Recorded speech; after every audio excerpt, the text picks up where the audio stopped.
Hello, and welcome to Soothing Pod's Sleep Stories. I am Arif, and tonight we journey into the extraordinary life of Hannibal, the legendary Carthaginian general whose daring campaigns reshaped history. From his early years in Carthage to his famed march across mountains and the Italian plains, we explore his strategy, courage, and enduring legacy. Settle in and let his story unfold, a blend of history, reflection, and timeless inspiration, guiding you gently into a deep and restful sleep. Before we begin our journey tonight, let's take time to relax and let go of the stresses of the day. Here and now, there are no obligations, no to-do lists. By simply lying in bed with your eyes closed, you are already giving your body nourishing rest. Close your eyes and imagine the soft shimmer of the Mediterranean at dawn, waves brushing the golden shores of Carthage. The air is warm and calm, carrying the faint scent of salt and olive trees. You can hear the distant stir of a bustling harbor, ships rocking gently as sailors prepare for the day. In this quiet moment, time stretches and slows, and you feel a deep connection to the land and its stories. Picture hills rolling gently into the distance, rivers winding through forests of pine and cedar, sunlight spilling over ancient stones. You walk beside them, feeling the cool breeze against your skin, the earth solid beneath your feet. Imagine distant mountains, their white peaks hidden in soft clouds, mysterious yet inviting, holding secrets of journeys long ago.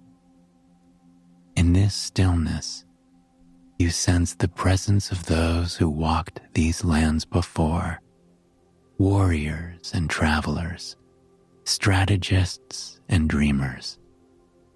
Their footsteps echo softly, not as a clamor, but as a quiet rhythm guiding you into reflection.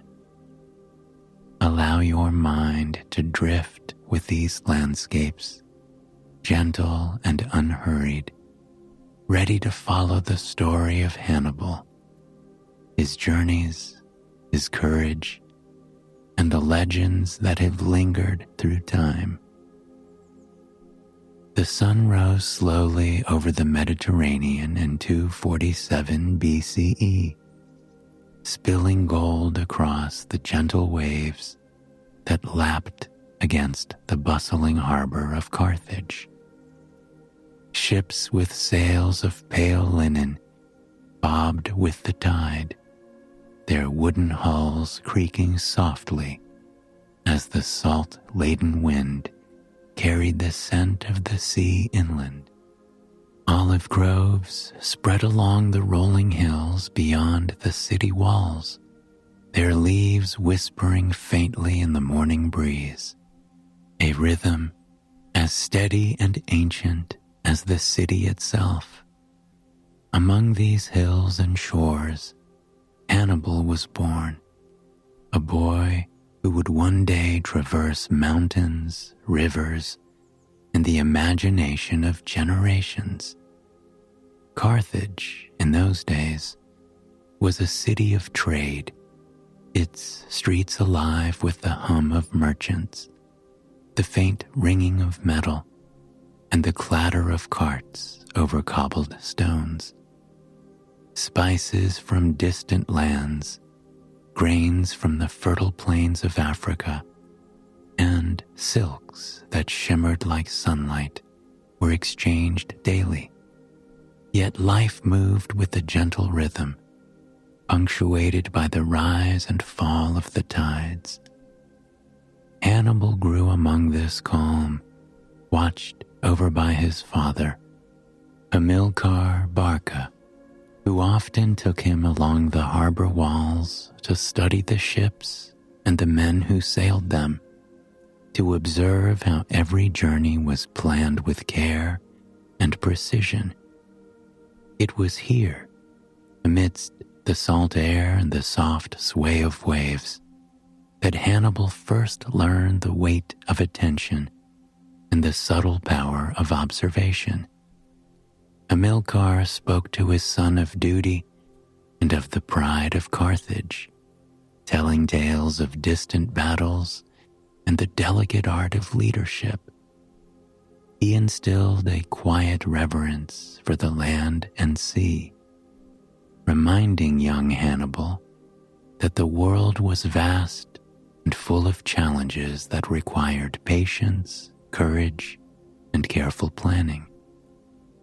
The boy's eyes often lingered on the horizon, where the sky met the water, imagining distant lands he had yet to see. His small hand would trace the lines of the ships, imagining the hidden stories of sailors, merchants, and soldiers. And in those moments, the seed of ambition took root, gentle and steady. Some whispered myths, quiet as the rustle of olive leaves, spoke of Hamilcar making a pact with the gods of the sea to bless his son, though these were only stories, not history. They spoke of waves that would carry him safely across great distances and of winds that might bend to his will. Hannibal, even as a boy, listened with thoughtful eyes, not because he believed them entirely, but because the stories connected him to a world larger than the shores he walked. They were part of the air and the land, the subtle magic of imagination that filled every corner of the Mediterranean coast. The harbor itself was a place of quiet wonder. Docks stretched like wooden arms into the blue expanse, and seagulls wheeled above, their calls gentle, almost melodic. Fishermen tended their nets, and the rhythmic lapping of water against hulls created a steady, soothing cadence. Carthage's markets were alive, but never frantic, filled with the colors and scents of distant lands. Bronze coins clinked softly in the hands of merchants and customers, the occasional laughter of children floating like a gentle wind through narrow lanes.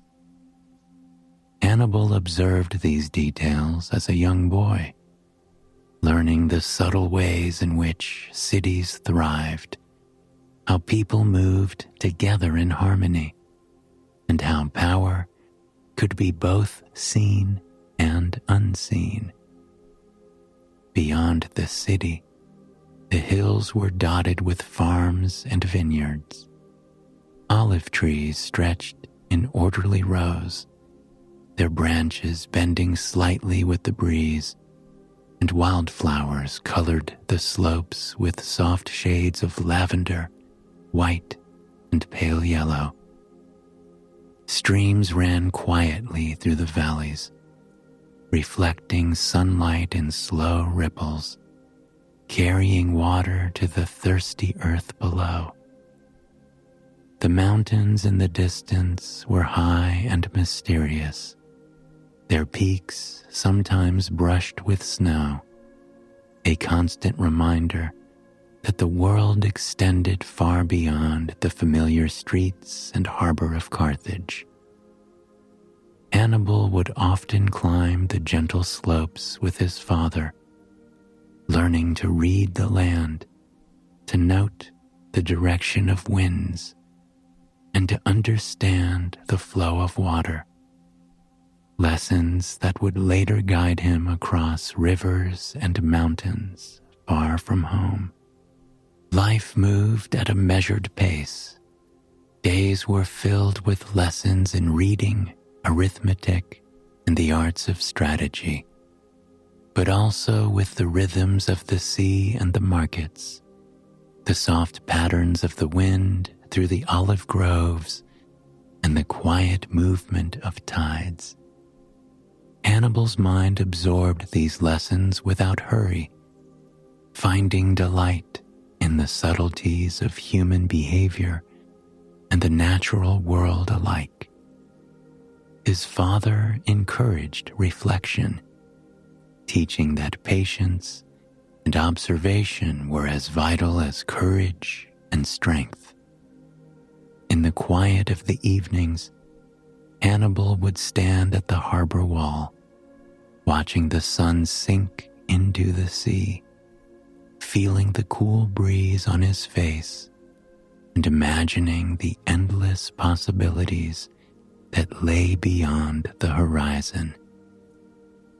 Even as a child, Hannibal understood the weight of promises and the strength of oaths.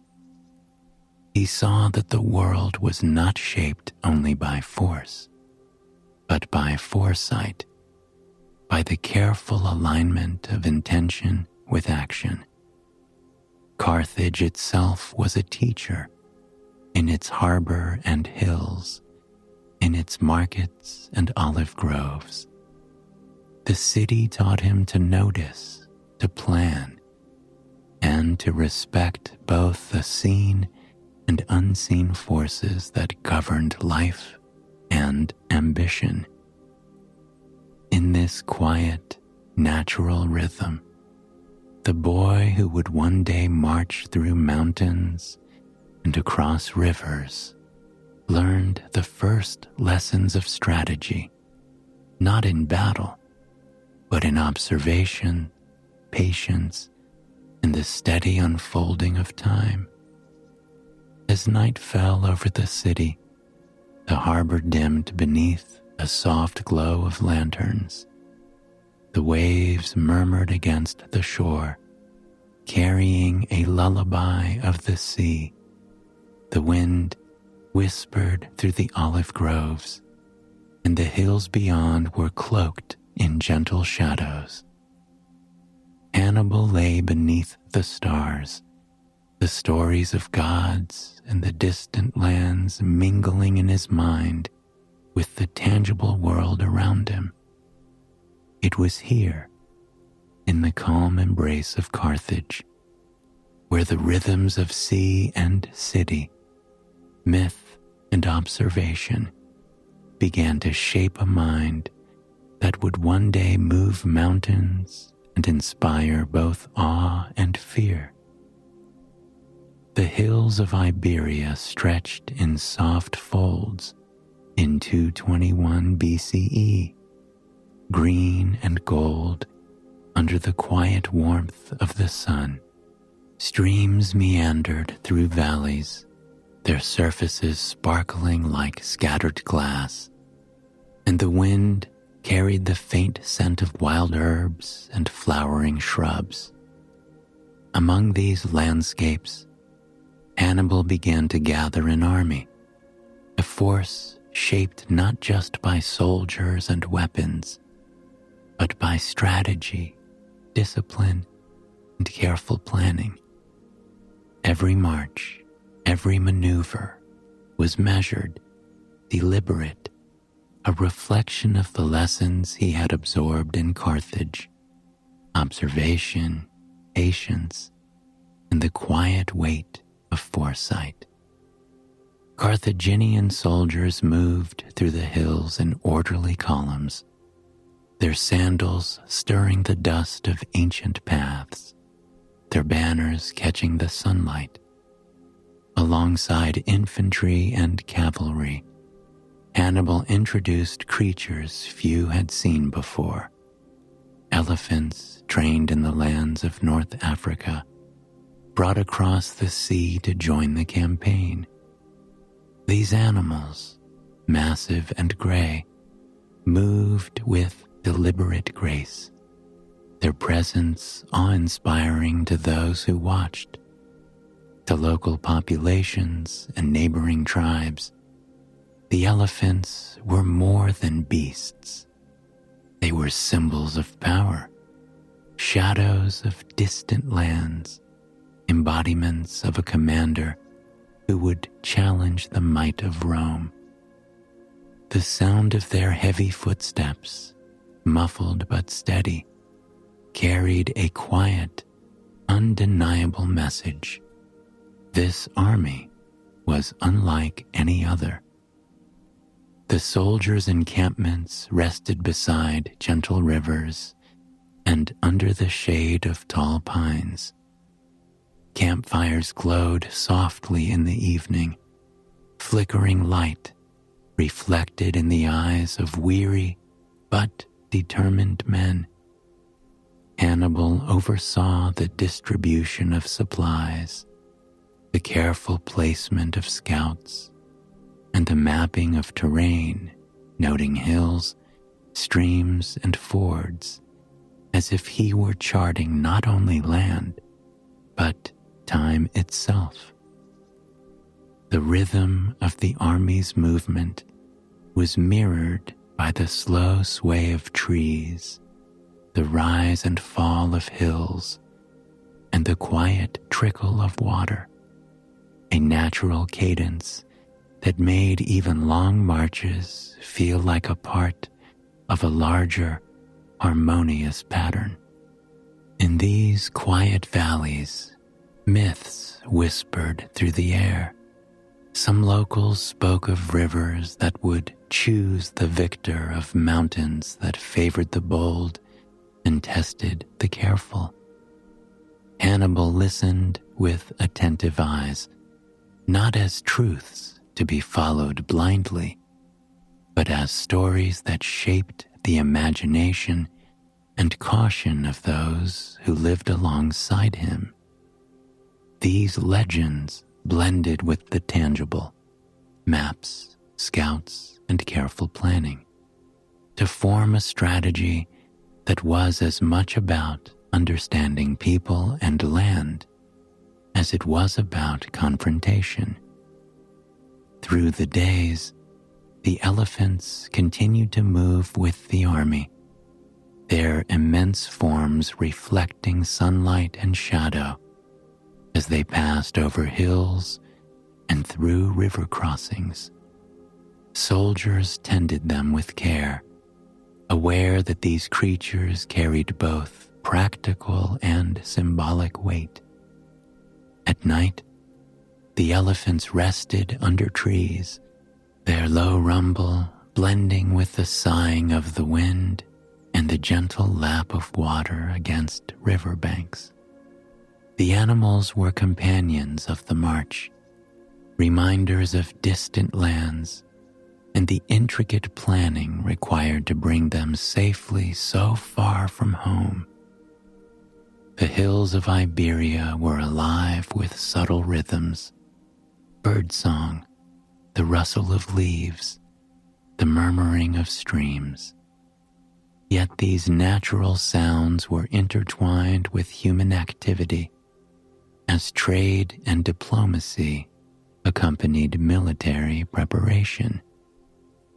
Hannibal negotiated with local tribes, forming alliances and understanding the loyalties and customs of the lands he traversed.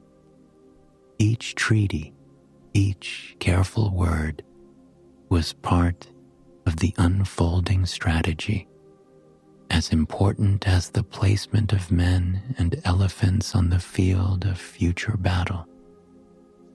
The lessons of Carthage, observation, patience and reflection guided his steps through these foreign hills, ensuring that every movement was deliberate, thoughtful, and informed by both land and people.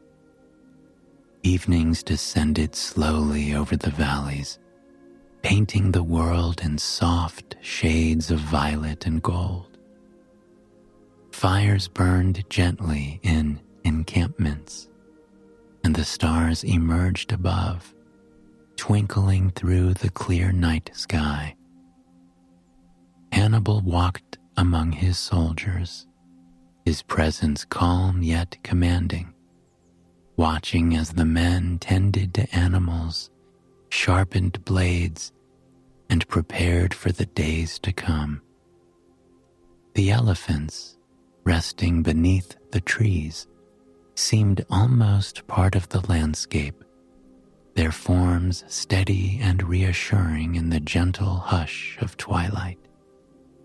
In the quiet of these nights, Hannibal's mind traced paths through mountains, rivers, and valleys yet to be crossed. He imagined the distant lands of Gaul, the passes of the Alps, and the rivers that would shape campaigns yet to come. Nature and preparation were inseparable, each informing the other. Streams hinted at paths for future crossings, hills suggested tactical advantage, and winds carried the whispers of change. Even the myths, rivers that chose the victor, mountains that favored the bold, reminded him that understanding the intangible was as vital as mastering the tangible. Through all these landscapes, Hannibal's army moved steadily forward, each day a quiet testament to planning, endurance, and foresight. The elephants, towering and patient, became part of the story carried in whispers among locals, symbols of ambition and distant lands. And as the sun set over Iberia's hills, spilling its light across rivers and olive groves, the army rested, the wind and water weaving a lullaby of the march, preparing for the journey ahead, over mountains, across rivers, and into history itself. The Alps rose slowly in the distance in 218 BCE, vast and silent, their snow-capped peaks glowing softly under the pale light of dawn.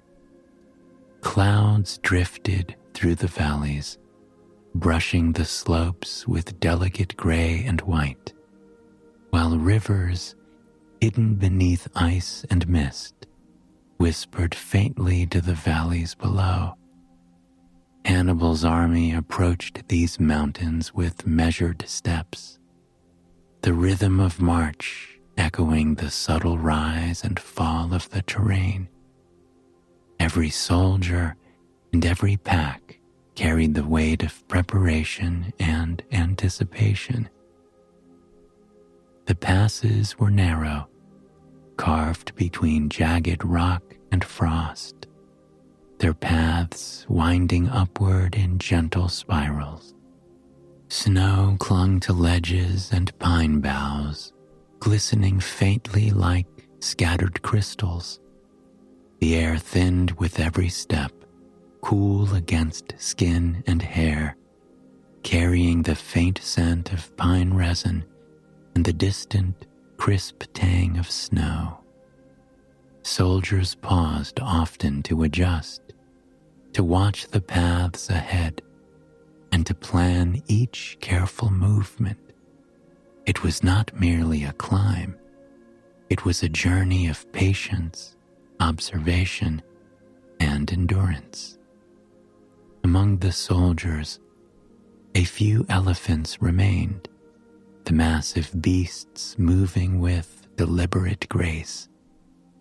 Most had fallen behind or been lost to the hardships of the long march, but the handful that continued carried a quiet reminder of distant lands, of ambition and daring. Their presence was muted, a gentle echo of the exotic force they once represented. At night, they rested beneath sheltering cliffs or beside trickling streams, their breaths steady and calm, blending with the murmur of snowmelt and the sigh of the wind. The human challenges were mirrored in the landscape. Rock falls required ingenuity to overcome. Icy paths demanded careful footing, and frozen rivers demanded quiet observation before crossing. Hannibal walked beside his men, noting every slope, every bend, every stream, as if reading the mountains themselves. The army's progress was slow, unhurried, but purposeful. It was not speed, but understanding that mattered. Understanding the land, the climate, and the rhythm of nature itself. Legends had begun to form even as the army climbed. Romans and Gauls would later speak of Hannibal as one who had enchanted the mountains or called storms to hide his path. Tales woven from awe and imagination. Hannibal, however, was guided not by myth, but by careful planning, experience, and observation.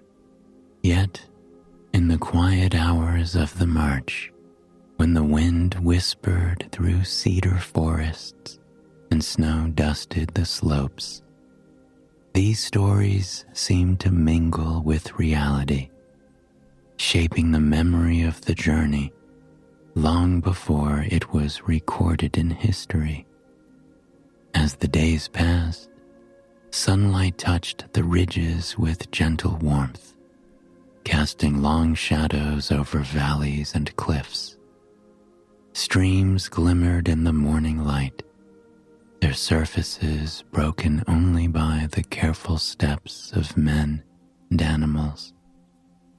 Campsites were chosen near sheltered rock faces, beside clear water, under pine trees whose needles rustled softly in the mountain breeze. Fires glowed in the evenings, casting a warm, flickering light that mingled with the quiet hiss of melting snow. The army rested and moved in harmony with the landscape, learning its patterns, respecting its power, and finding calm amidst the challenge. Above, the peaks remained solemn and unyielding, white and gray against the sky. Winds brushed over ridges, carrying snow and pine scent, and the stars emerged each night, distant and steady. Hannibal traced imagined paths along these peaks, considering each step, each camp, each river crossing. Every decision was measured, deliberate, informed by the careful observation he had learned in Carthage and honed across Iberia. The mountains were formidable, but not insurmountable. By the time the army descended into the valleys of Cisalpine Gaul, the Alps had left their mark. Legs were weary, feet were sore, and the memory of wind and snow lingered. Yet, a quiet triumph filled the ranks. Soldiers would later recall the glittering peaks, the whispering winds, and the silent, vast expanse of mountains that had tested their patience and resilience. Night fell gently over the valleys. Fires burned softly, reflecting in the eyes of men and animals alike. The mountains, serene under a blanket of stars, seemed to breathe quietly, holding the memories of the march in their shadowed folds. Hannibal's mind, calm and alert, traced the routes ahead, rivers, plains, and hills yet to be crossed. The Alps had tested the army, but they had also taught it, and in the quiet rhythm of the march, the soldiers and their commander learned to move with both nature and strategy as guides. The Italian plains stretched before Hannibal's army like a patchwork of fields, rivers, and gentle hills. After the mountains, the land opened gradually, offering space for careful movement, for reflection, and for the planning that would define the next years of the campaign. The soldiers adjusted to the rhythm of the plains, marching in measured steps, their eyes following the subtle rise and fall of hills, the glint of sunlight on slow-moving rivers, and the paths that wound through distant towns and villages. In 218 BCE, at the Trebia, Hannibal's forces took up positions along the riverbanks and fields. Each placement of men reflected careful observation, the consideration of terrain, and a deep understanding of timing. Ridges, streams, and roads were all part of the strategy, each feature noted and employed with purpose. The soldiers moved as one, quietly adjusting to changes in the land, the soft sounds of boots and fabric blending with the murmurs of the rivers and the distant calls of birds. The following year, along the shores of Lake Trasimene in 217 BCE, the same careful attention guided the army. The plains and hills shifted with the seasons, rivers swelling from winter rains, the sunlight glinting off water and stone. Hannibal watched the land as much as he watched his men, reading each slope, bend, and clearing, preparing for movements when opportunities might appear. Even in quiet stretches between engagements, every decision, every placement reflected patience, foresight, and steady resolve. By 216 BCE, the army reached the open fields near Cannae. Here, the plains were wide and flat, dotted with olive trees and occasional groves. The sun cast long shadows across the earth, highlighting the contours of the land that would guide movements and influence outcomes. Hannibal's mind moved deliberately over these fields, adjusting formations, considering distances, and anticipating the flow of men and cavalry alike. Each day was a careful dance with the land, each night a reflection on the choices made and the steps ahead. Romans in distant cities whispered of his approach with unease. Hannibal antiportus, Hannibal is at the gates, they said, recalling stories of his crossing of the Alps and the exotic beasts that had marched with him. In the countryside, however, The focus remained on coordination, observation, and the slow, deliberate rhythm of the campaign. Soldiers huddled near evening fires, tending equipment, sharing quiet words, and adjusting to the new lands. The gentle rolling of hills and the soft glimmer of rivers became companions to each step, guiding movements and offering calm amidst the steady passage of time. The seasons changed as the campaign continued. Olive groves shifted from deep green to the soft gold of late summer. Rivers reflected the shifting sky, and morning mists rose gently over the fields. Hannibal observed it all, noting each feature, anticipating every turn, and moving his army with patience. Communication flowed along the lines of men and messengers, coordinating movements between cities and forts. Even as the army advanced, there was a quiet understanding among soldiers. Every step mattered. Every pause was a chance to observe, and every moment of calm could carry them further. Days blended into weeks and months, each marked by the careful rhythm of marching, observation, and reflection.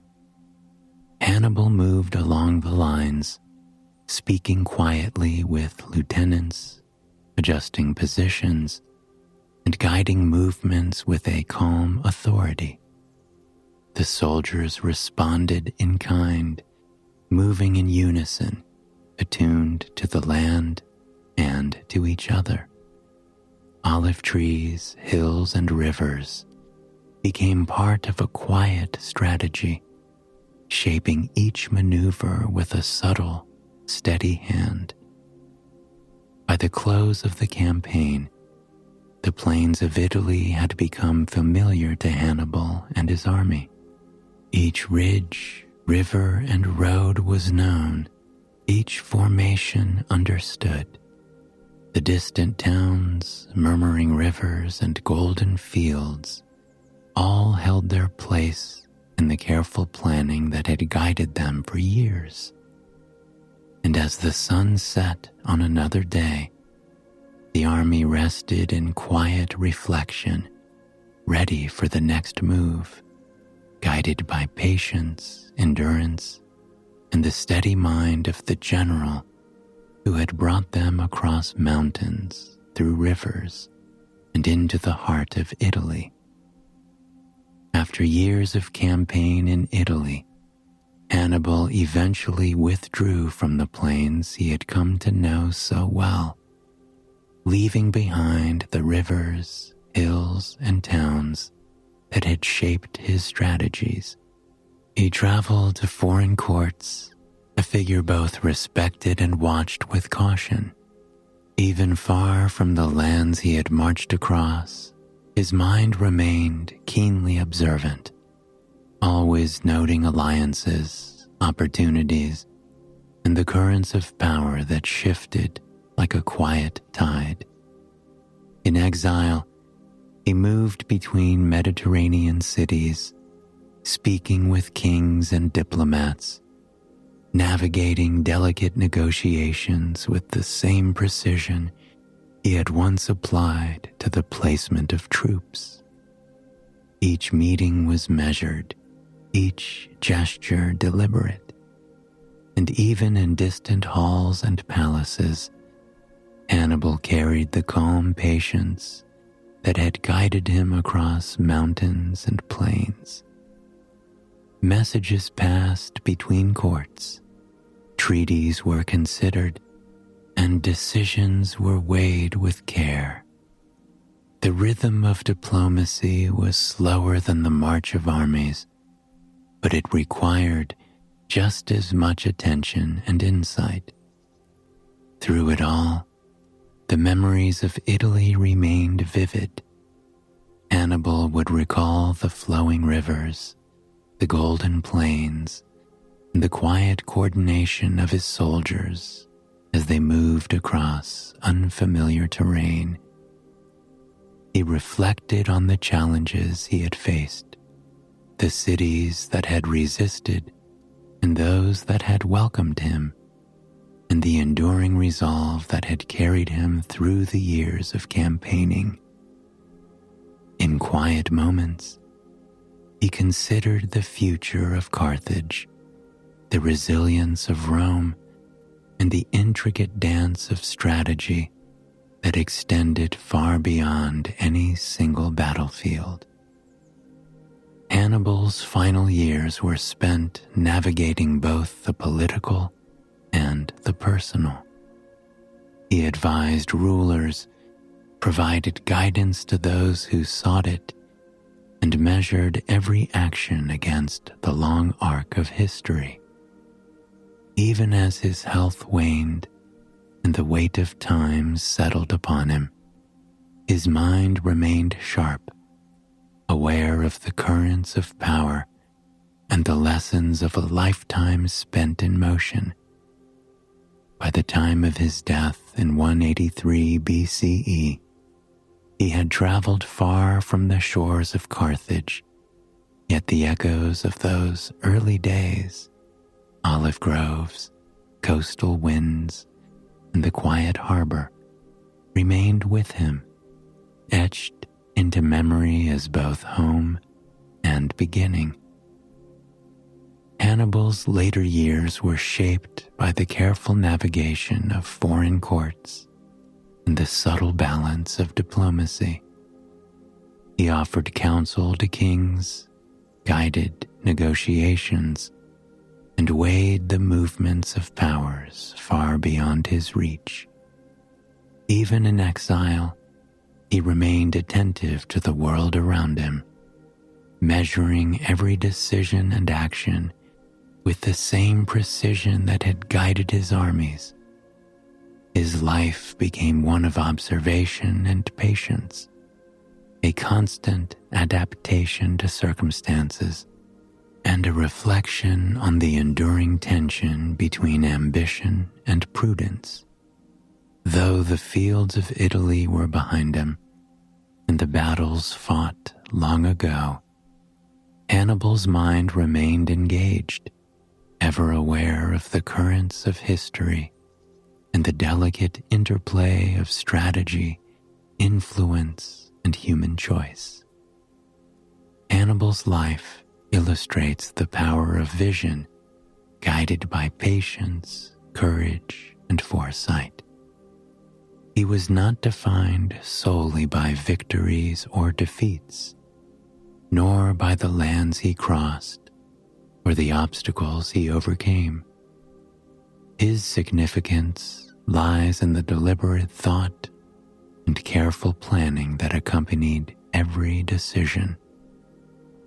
Whether navigating armies across mountains, negotiating in foreign courts, or observing the shifting tides of politics, Hannibal approached challenges with a balance of daring and prudence.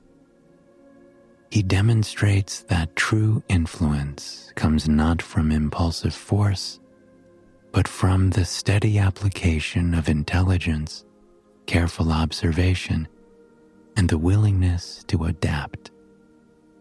The crossing of the Alps, the coordination of his troops on distant plains, and the diplomacy in exile all reflect a mind that measured action against consequence, timing against opportunity, and courage against patience. These qualities allowed him to confront seemingly insurmountable obstacles and to leave a mark on history far beyond the immediate results of any battle. Hannibal's story also highlights the complexity of human ambition. He pursued a singular goal from boyhood, yet he learned in exile and reflection that persistence alone is insufficient without judgment, awareness, and the capacity to respond to change.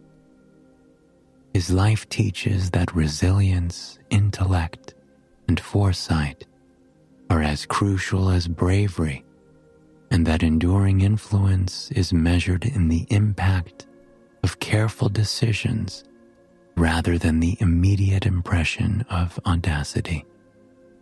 In the end, Hannibal's legacy is a testament to the combination of courage, strategy, and enduring thought.